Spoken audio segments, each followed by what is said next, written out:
Hi, I'm Pamela Jaccarino, Editor-in-Chief of Luxe Interiors and Design. Welcome to Kitchen Confidential on DesignTV.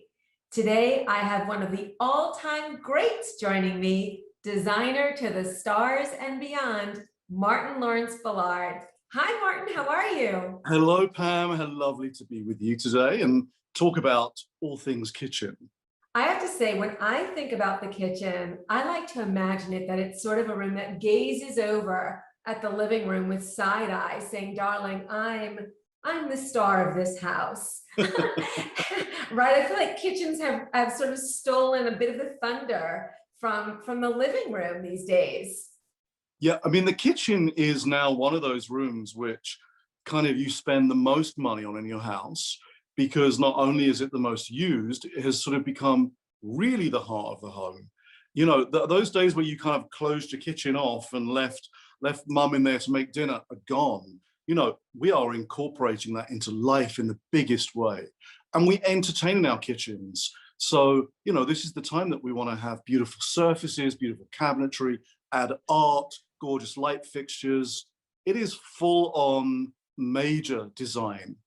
It is full on. And you know, it's funny because I've noticed since we've been in this pandemic, sort of a demand for white kitchens. Like this thing people like want cleanliness in their house and at least a healthy dose of natural white on the countertops. But that seems odd to me because this room is a room that needs to have some pizzazz and glamour.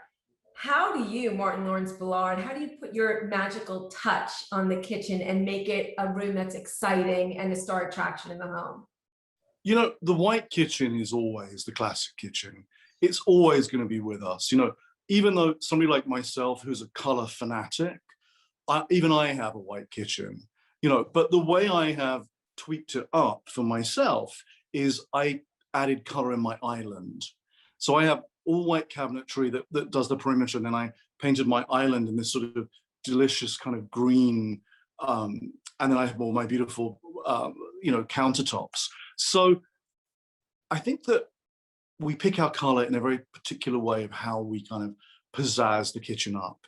But, you know, more than anything, we are asked for white kitchens, because I think there is the sense of cleanliness, there's the sense of longevity, and there's just the sense of, listen, if I'm cooking in this space, I want it to feel fresh. I want it to always feel bright and clean. And that's sort of the ethos behind the white kitchen, I believe. Do you like more cool whites or warm whites? And what's sort of you know, how do you approach white in any room?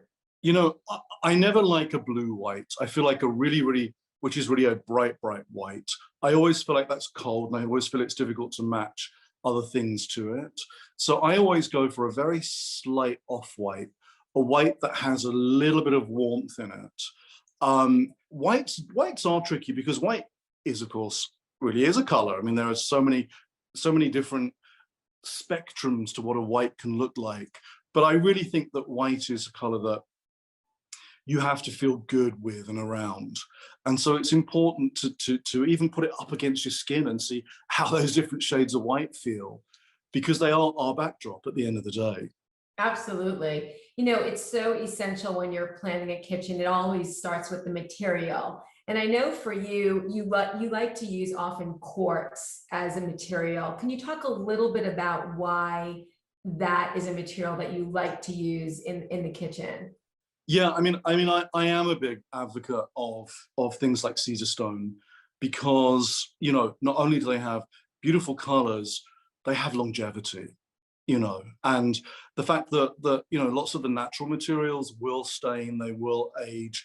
And by the way, I love that. I mean, I also love in the right kitchen to see something that ages up because it gives it character. But in more sleek kitchens, like my own kitchen, for instance, I have these beautiful white lacquer kitchen in my house in the desert, and I have black Caesarstone countertops in there because, you know, I wanted the contrast, but I also wanted a material that I knew was going to be safe for me to shake a cocktail on and, you know, squirt some lemon juice or lay out a buffet dinner. And so that's one of the reasons why for me quartz is so important.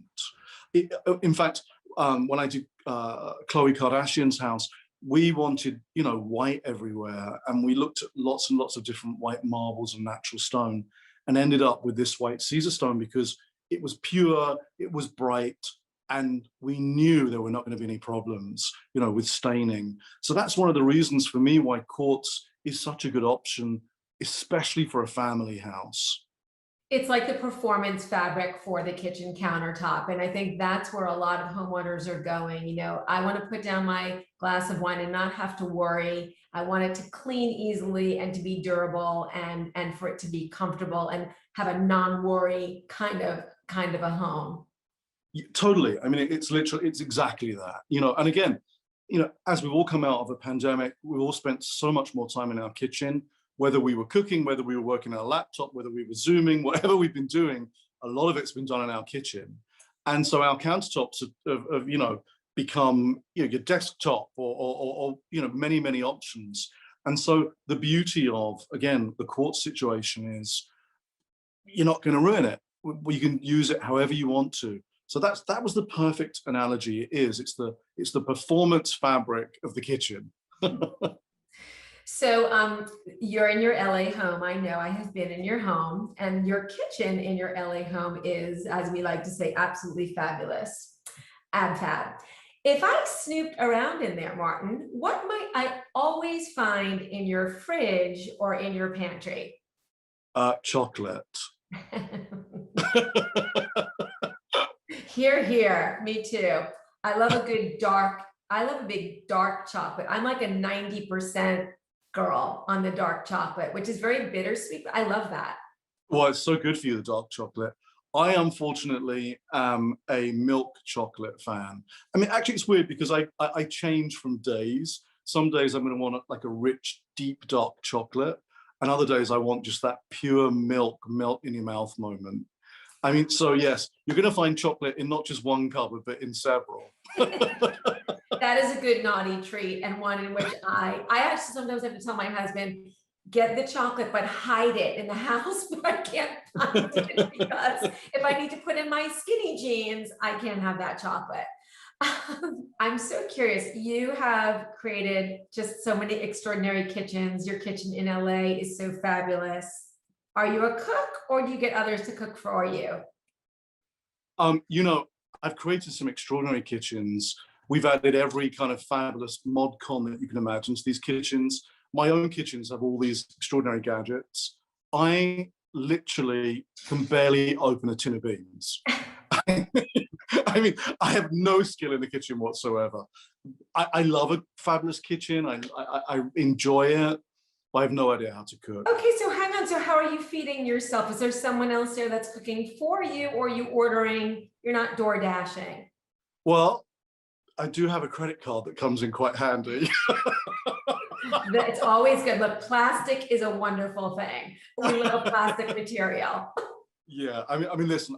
At some point, my mother. I come from a family of amazing cooks. My mother and my grandmother are amazing cooks.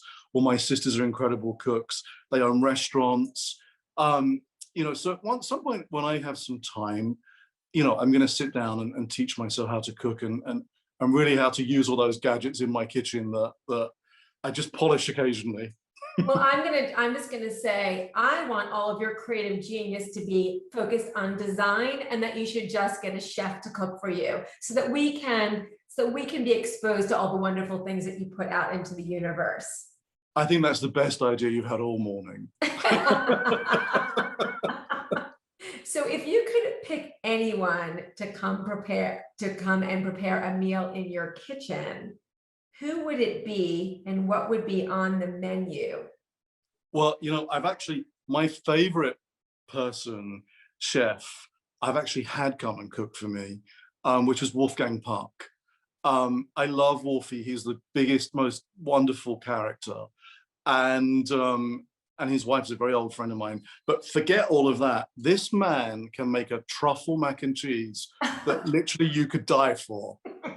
I mean, I am telling you, you know, I sort of, you know, listen, I've eaten in the best restaurants in the world and tasted the most extraordinary things. I love like more down home cooking. I love a chicken pot pie and a delicious mac and cheese. and if you're going to give me a side of fried chicken, we could be best friends forever. I couldn't agree with you more. I feel like keep it simple and good, and with chocolate on the menu for dessert. I'm just curious if there's any kitchens that you're designing at the moment that you're particularly excited about, or in your, in your career, have you done, like, what's a kitchen that you've really like been so thrilled to do? One of my great kitchen stories is that the actress Ellen Pompeo, from Grey's Anatomy, she when she grew up in Boston, she was in this little tiny apartment as a struggling actress. And she cut out the photograph of a La Cornue range, and she pasted it on her like old broken down cooker that was in her rental, and said, one day, that's my dream, I'm going to have that. And so when I helped her with her first house here in LA, and then when she moved, when she kind of had made it and we were on to like season 5 of Grey's, she moved to this big, beautiful mansion. And she said, I'm going to get my dream now. I'm going to have my La Cornue. And I was like, you know what? We're going to dream really big, and we're going to give you a whole La Cornue kitchen. So I actually went to Paris, sat with the design team, and we came up with a complete kitchen where all the cabinets, all the fronts of the refrigerators and everything, along with the extraordinary, grand La Cornue stove, everything was done in La Cornue metal. So beautiful black and the polished steel and the brass accents. So she got to have her dream, but in a really big way. And it was one of the most beautiful kitchens I've ever done. I love that. And this is why the kitchen is such a magical space, because, it's like the materials and the appliances, and you could bring in color from the tiles. And, it's true. I mean, I remember growing up, it was like, you shut the door. Actually, I feel like the kitchen I grew up in, I remember, this is dating me, but whatever. I think that we had like an olive green refrigerator. And, it was a room that was kind of like shut out. You just closed the door. You didn't go into it. So I have to say, I think we're living in better times where you can really make it just a magical moment in your kitchen with all the offerings that are out there as well. By the way, olive green is one of the hot colors for next season for kitchens. So your parents were way ahead of their time. Okay, so I know this is true that green is one of your favorite colors, correct? It is I really think it is my favorite color. Yeah. So you probably know this because I did a little bit of research, and you probably already know this, but green is the color of the heart chakra, and it symbolizes love to others and compassion and transformation and warmth and sincerity, which I think are all parts of your aura, Martyn Lawrence Bullard. I love that. And it's also the color of money. So all good. all those lovely things, and we also need some Benjamins. We're covered on all fronts. Well, thanks so much for being part of DesignTV and Kitchen Confidential, Martyn. It's always such a pleasure to be with you. So fun to talk to you. Thank you so much.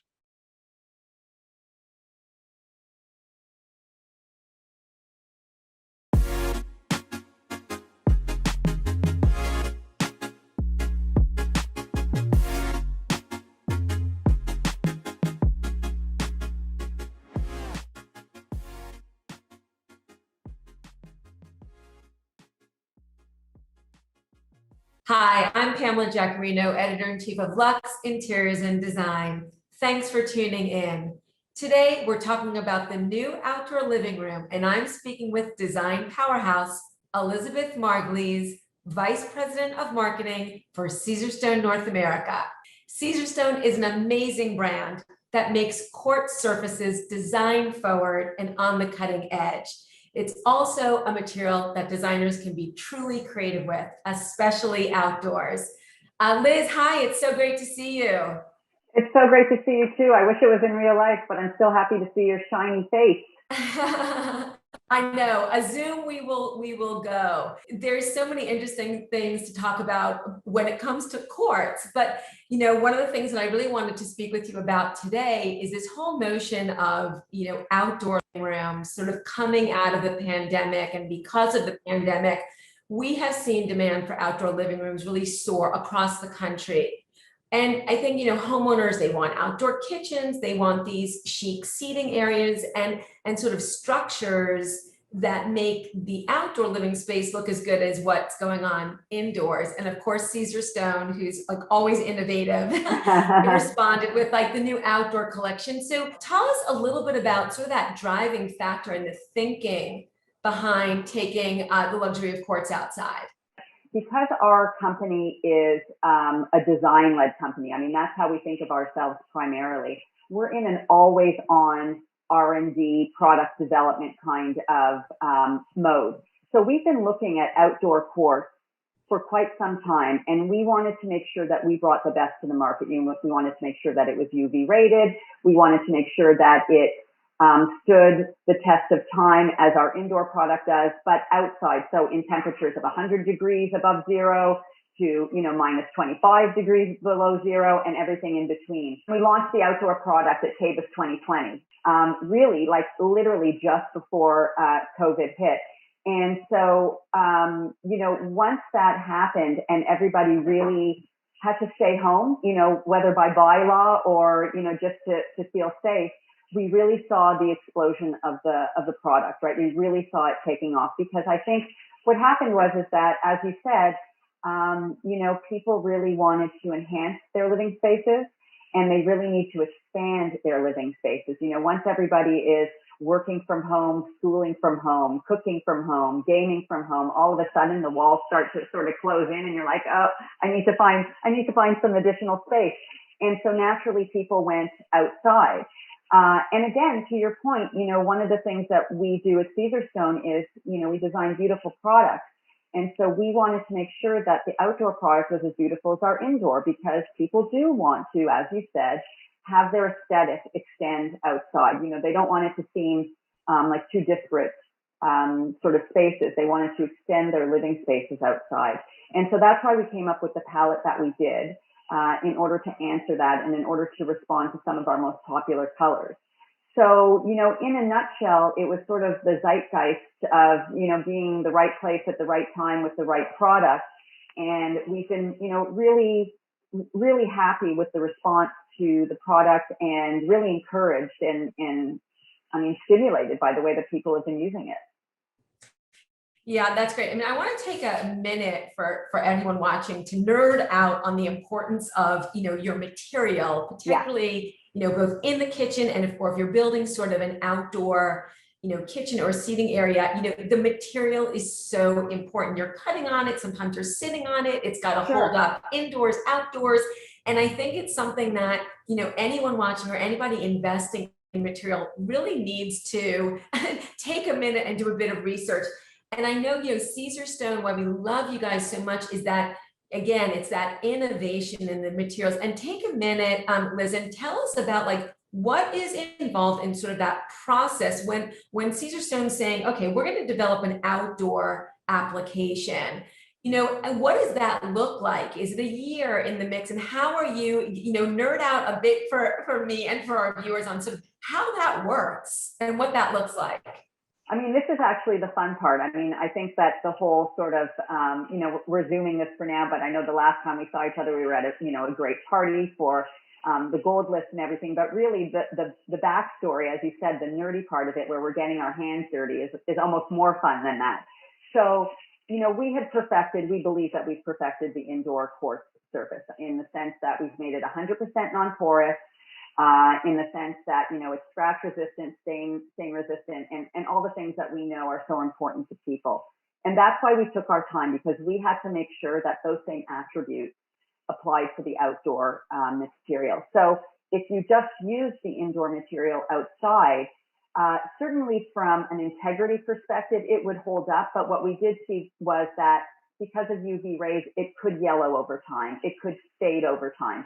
So we had to go back to, the mad scientists in our laboratory and figure out, a proprietary, so I can't really say, but a proprietary formula that would make sure that we still had all the attributes that we had for our internal product, but also be able to be used outside as well, so that we didn't have those issues of, UV yellowing and fading and possibly chipping over time. So it takes I'd say that it's been in the works for us for over 2 years.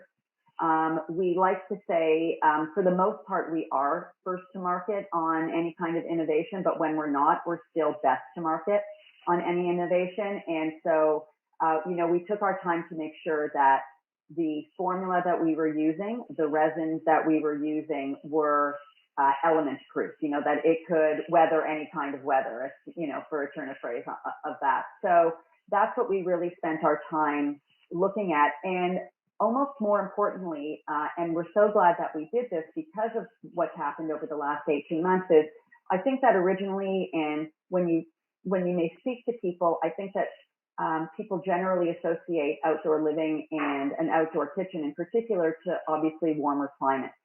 And so we originally thought the same, Florida, Southern California, Texas, those would be the spots that the product would take off. And I think because of the pandemic, we've really seen,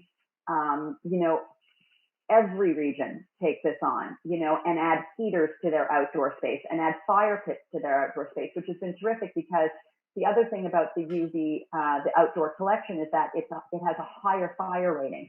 So you can do fireplace surrounds outside. You could do pool surrounds. You could do hot tub surrounds. You could do tabletops with it and, design your own furniture. So, the nerdy aspect is that, it has so many applications, and we've just been so jazzed by seeing, what people are using it for. I mean, I keep on saying that I didn't know that we were going to be in, the she shed business until we launched this product, right? And the extent to which people are, really like, souping up their garages and having, a solid surface, a quartz surface in their workspace, in their garages as well. And I think it goes down to, the quality of the product and to be honest, a safety and hygiene issue as well. Because it's non-porous, it means nothing gets in there, right? And that's not the same with a natural stone that is quite porous and that you have to reseal over time. If you have to reseal something, it means that stuff is getting in there, and you can't always get it out. So with Caesarstone, you never have to seal it, which means obviously you never have to reseal it, and it's 100% non-porous, nothing gets in there. And so again, to your point, when you're baking on it, when you're proofing sourdough, when your kid's licking up spilled ice cream, you don't have to worry about it at all. And so, people use our product because it helps give them also not just a sense of beauty, but a sense of control. I think over the last year and a half, there's this, sense that we don't really know what's going on out there. We can't really control it, but we can control our homes, and we can control the safety of our families, and we're happy to be able to contribute to that. Yeah, 100%. I mean, I think, nowadays, homeowners, they want and crave materials that are durable and low maintenance, both indoor and out. We saw this huge trend the last 10 years in performance fabrics, right? Where people are like, I want to, if my red wine spills or my doggy wants to go on it, I don't want to have like a fuss and a muss about that. And I think that's what's so important with, Caesarstone and going outdoors, because it stands up to the test of time. I love also, leave it to designers to come up with like such interesting ways to utilize, quartz. And I love the she shed. I think that's good. I was going to ask you, like, what's one of the most surprising things that you've seen, but it sounds like, fire pits are trending, and we love the she shed, and they're using it in so many different ways. You could build an outdoor studio for all your painting. Oh, yeah, there you go. There you go. A Caesarstone art studio. That's right. That's right. Desires. Yeah. I love that. I love that. Yeah. And they can cut it and make their own tabletops, make their own kind of furniture, bench seating, whatever they want to do. Well, that's what's so great. And I think the relationship and the trust that Caesarstone has with the design community is what allows designers, and architects, landscape architects to be, playful, and that they trust that quality. They know, right? Because they've got to stand up behind whatever they're putting in, for a client. So I wanted to also ask you about sort of the colorways. I think, one of the other things that Caesarstone is so, has a great reputation for is just being, on the cusp of color trends and what people want. And I think you've launched this with sort of 3 colorways for designers to play with, like a concrete gray, a sandy white, and sort of the milky white with charcoal veins. Talk a little bit about, what was that decision like, and did the thinking between indoor and outdoor play into the color palette choice? Yeah, I mean, 100%. I mean, what we looked at was, as much as we have such a huge assortment of colors, people still gravitate towards a white with a little bit of veining in it, some grays and some concrete. So we launched with three colors. Palm Shade is the white one with the veining that you referred to. Midday is the lighter white, and then Clear Skies is more of the concrete. And so they really matched and complement our top 3 colors that we sell inside. And again, it goes to that extension of your inside outdoor space as well. But they also really work well with a natural environment. They're muted and they're subtle, but at the same time, the beauty is in their simplicity. We didn't want to create anything that looked like it was competing with anybody's natural environment. So again, we took a regionality kind of perspective into it, that these would, look well in place regardless of where you lived in the country. That they really are a focal point of your landscaping and your backyard, that they don't overtake it. We didn't want it to be too busy, because at the same time, you are embedding a grill into it. You've got some other elements with regard to an outdoor kitchen, if you're using it for a pool, if you're using it, for a fire pit. So we really took a muted, more subtle approach to the first 3 colors that we launched, but also knowing that they were already, very popular with the indoor product as well. Yeah, and we've seen that trend too in terms of even, indoors, particularly in the kitchens, of things, going more white. So I love that. You guys are always on the cutting edge in terms of what's trending in design. I feel like you guys have a crystal ball in that regard, and do such great, research. So yeah. I have to ask you, as for my final question, sort of like, what can designers and consumers look forward to next from Caesarstone? Like, what's coming next year during KBIS, which is the big kitchen and bath trade show for the industry? Yeah, well, like I said, I mean, we're in an always on R&D kind of cycle. So it's interesting that you asked that question, because just yesterday we had a global creative group meeting where we were looking at everything that's coming down the pipeline. I think that you're going to see some really interesting finishes, which we're also known to be first to market with, and some new colorways and patterns. But I think that the success of the outdoor product, the success of this innovation, is certainly something that we're going to keep on pursuing for everyone. Well, that is great. Thank you so much, Elizabeth Margles. And I think what I need to do next is go on the Caesarstone website so I can pick out the materials for my outdoor artist studio. Absolutely. Looking forward to seeing it. Yeah, me too. Well, it's so great to see you, and thanks for being part of DesignTV. Thanks so much, Pam.